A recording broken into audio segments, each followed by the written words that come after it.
$700 million was recently routed through a bank account in Kyrgyzstan by an anonymous shell company set up in the City of London. I would like to establish an anonymous company. Here's the weird part.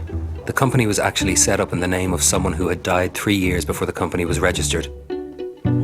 But it turns out that $700 million is actually small change because $1 trillion is siphoned out of countries every year.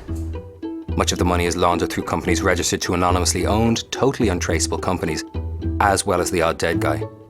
The trillion that's been pinched isn't being used to fight poverty and disease. It's being used to fund everything from the lavish lifestyles of corrupt individuals to the destructive actions of terrorists.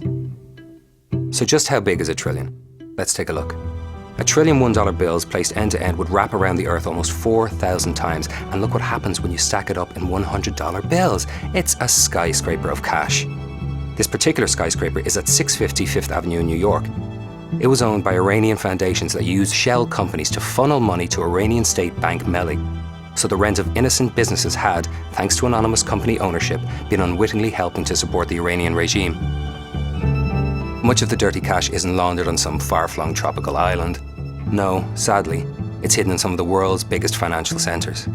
So what can $1 trillion buy? Well, if you'd spent $1 million a day every day since, say, Jesus was born, you'd still be less than 3/4 of the way to the full trillion. And you'd also have the world's biggest messiah complex.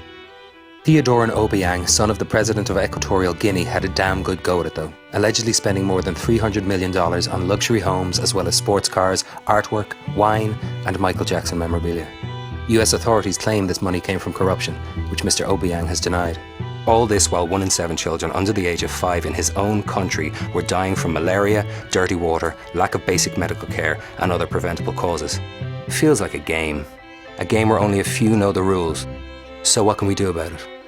Well, how about something we've all wanted to do for an age? Slap a banker. Felt good. But look, don't hate the player, hate the game. It's the system that needs a slap. The most powerful countries on earth have the ability to bring in smart laws that could make terrorism and theft harder to commit and help make sure money goes where it can do the most good. So what the hell are you waiting for? Change doesn't happen because you watched a bloody video. It happens because you did something about it.